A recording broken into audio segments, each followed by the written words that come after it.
बिहार की राजनीति में एक बार फिर पुल गिरने की चर्चा शुरू हो गई है। दरअसल इस मामले में सुप्रीम कोर्ट में याचिका दर्ज करवाई गई।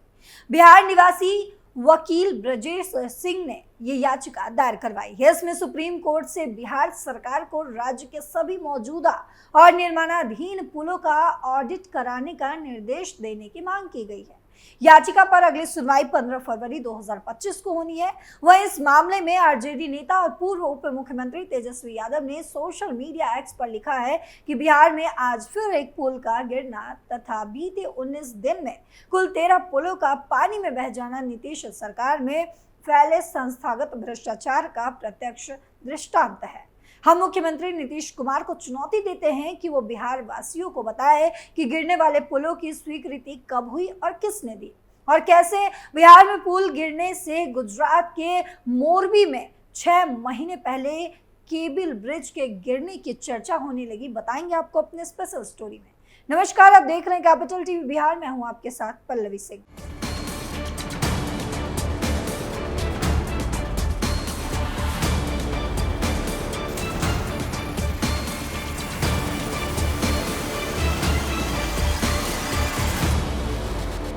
बिहार में पुलों के टूटने की बार बार होने वाली घटनाओं की जांच की मांग करने वाली याचिका पर सुनवाई करते हुए सुप्रीम कोर्ट ने बिहार और केंद्र सरकार को जवाब देने का अंतिम अवसर दिया है।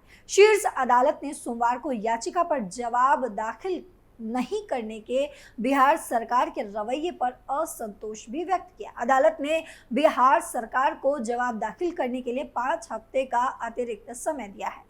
याचिका पर अगली सुनवाई 15 फरवरी 2025 को होनी है। ये याचिका बिहार निवासी वकील ब्रजेश सिंह ने दायर की है। इसमें सुप्रीम कोर्ट से बिहार सरकार को राज्य के सभी मौजूदा और निर्माणाधीन पुलों का ऑडिट कराने का निर्देश देने की मांग की गई है। याचिकाकर्ता ने भविष्य में पुल ढहने की घटनाओं को रोकने के लिए पुराने और कमजोर पुलों को ध्वस्त करने या उनका पुनर्निर्माण की भी मांग की है।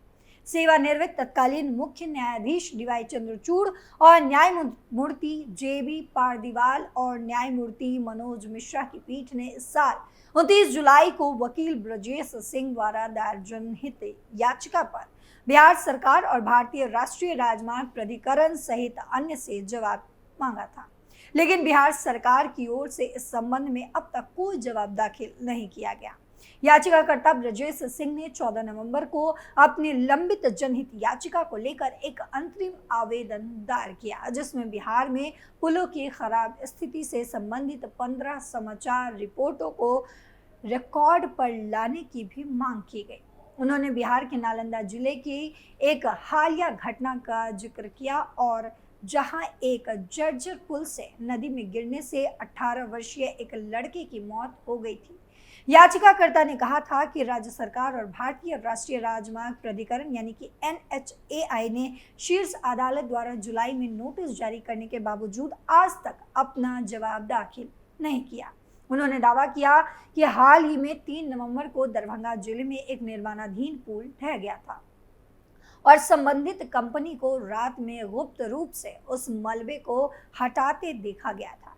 राज्य और NHAI के अलावा शीर्ष अदालत ने सड़क निर्माण विभाग के अतिरिक्त मुख्य सचिव, बिहार राज्य पुल निर्माण निगम लिमिटेड के अध्यक्ष और ग्रामीण कार्य विभाग के अतिरिक्त मुख्य सचिव को भी नोटिस जारी किया था। इस साल मई, जून और जुलाई के दौरान बिहार के सिवान, सारण, मधुबनी, अररिया, पूर्वी चंपारण और किशनगंज जिलों में पुल ढहने की 10 घटनाएं सामने आई थी। दावा किया गया कि भारी बारिश के कारण ये घटनाएं हुई होंगी। पुलों का गिरना बना चिंता का विषय।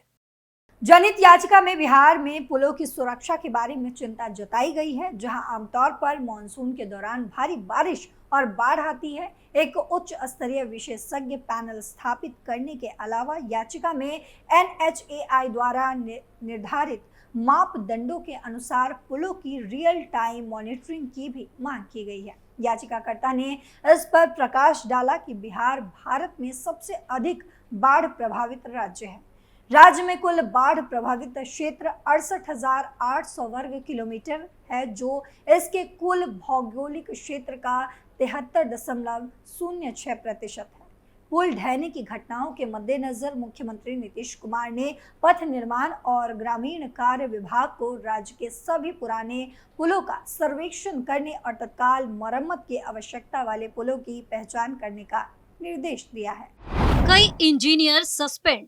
बिहार में पुल गिरने का सिलसिला जारी है। लगातार पुल गिरने की घटना सामने आने के बाद 15 इंजीनियर को भी सस्पेंड कर दिया गया है। नीतीश कुमार की अगुवाई वाली राज्य सरकार ने नए पुलों के पुनर्निर्माण का भी आदेश दिया है। मगर इसी बीच रविवार को आरजेडी नेता तेजस्वी यादव ने सोशल मीडिया पर बिहार सरकार से कई सवाल किए हैं। दरअसल आरजेडी नेता और पूर्व उप मुख्यमंत्री तेजस्वी यादव ने सोशल मीडिया एक्स पर लिखा है कि बिहार में आज फिर एक पुल का गिरना तय था तथा बीते 19 दिन में कुल 13 पुलों का पानी में बह जाना नीतीश सरकार में फैले संस्थागत भ्रष्टाचार का प्रत्यक्ष दृष्टांत है।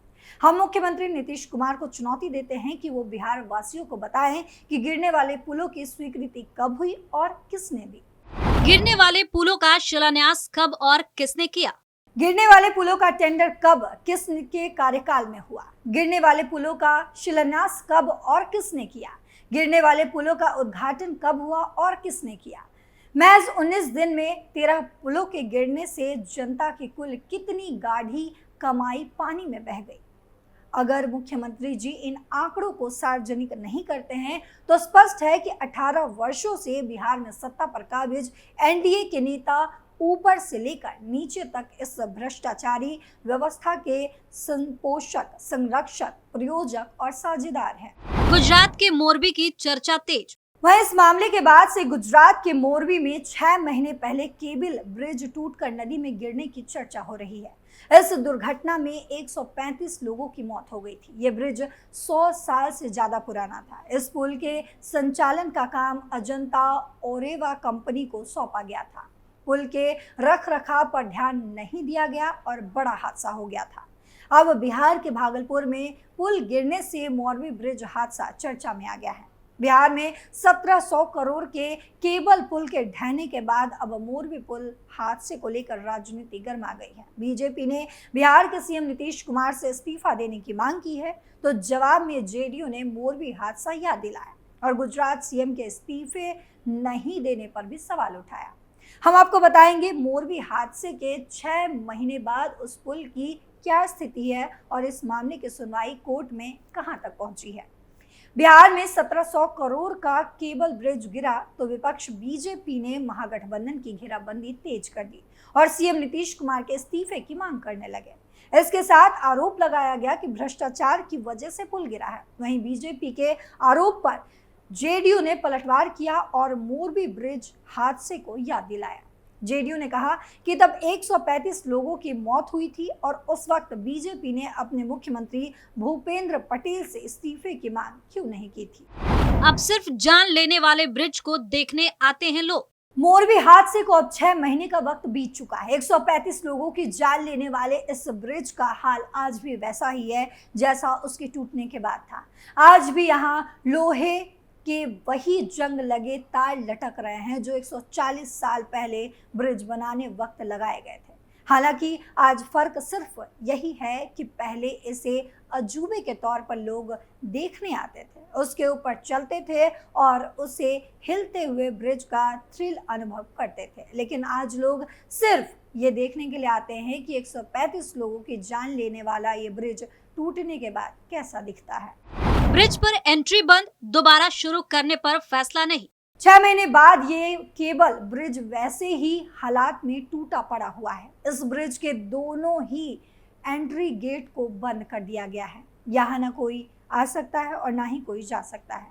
यहाँ तक कि इस ब्रिज को दोबारा शुरू किया जाए या नहीं, इसका भी फैसला अब तक नगर पालिका ने नहीं लिया है, क्योंकि इस ब्रिज के मेंटेनेंस की जिम्मेदारी नगर पालिका की थी, जिसे हाईकोर्ट के आदेश के बाद सुपरसीड किया गया है। अभी भी जेल में बंद है ओरेवा कंपनी के कर्मचारी। इस पूरे मामले में जिस ओरेवा कंपनी को ब्रिज के रखरखाव की जिम्मेदारी सौंपी गई थी, उसके एमडी समेत 10 लोगों की गिरफ्तारी भी हुई।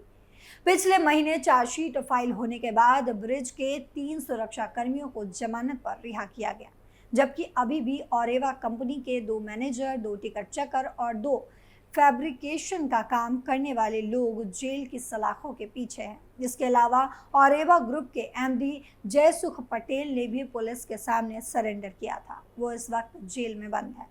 पुलिस ने इस पूरे मामले में चार्जशीट फाइल की है, जिसमें सभी पर मोरबी ब्रिज के रेनोवेशन के काम में लापरवाही का गंभीर आरोप लगाया गया है। हमारे इस रिपोर्ट पर आपकी क्या राय है, कमेंट करके जरूर बताइएगा। फिलहाल मेरे साथ इतना ही। देश और दुनिया की तमाम खबरों के लिए देखते रहिए कैपिटल टीवी। नमस्कार।